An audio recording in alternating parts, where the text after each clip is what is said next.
بسم اللہ الرحمن الرحیم۔ السلام علیکم۔ ایک نوجوان کی ماں سخت بیمار اور ہسپتال میں انتہائی نگہداشت کے شعبے میں داخل تھی۔ ڈاکٹروں نے یہاں تک کہہ دیا تھا کہ برخوردار زندگی موت تو اللہ کے ہاتھ میں ہے، مگر ہم اب مایوس ہو چکے ہیں۔ تم کسی بھی لمحہ کوئی بری خبر سننے کے لیے ذہنی طور پر تیار رہنا۔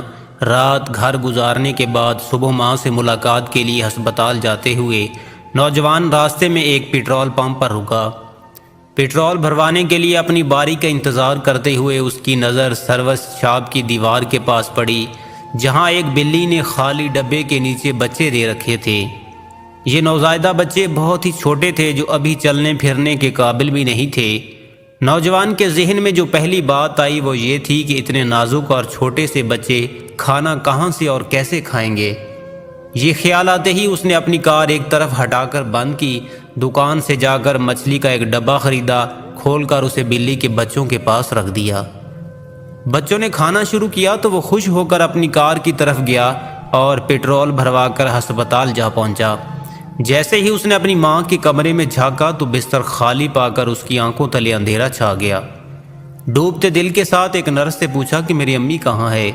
نرس نے کہا آج تیری امی کی طبیعت معجزاتی طور پر سنبھلی تھی۔ اسے جیسے ہی ہوش آیا تو ڈاکٹر نے کہا تھا کہ اسے تازہ ہوا لینے کے لیے باہر لے جاؤ، تو ہم نے اسے کوریڈور سے باہر لان میں بٹھا دیا ہے، تم اسے جا کر مل سکتے ہو۔ نوجوان بھاگتا ہوا اپنی ماں کے پاس پہنچا، اسے سلام کیا، حال احوال پوچھا تو اس کی ماں نے کہا بیٹے آج صبح میں نے خواب دیکھا کہ ایک بلی اور اس کے چھوٹے چھوٹے معصوم بچے آسمان کی طرف ہاتھ اٹھائے میرے لیے دعا کر رہے ہیں۔ بس یہ خواب دیکھتے ہی میری آنکھ کھل گئی اور باقی کی صورتحال تم خود دیکھ رہے ہو۔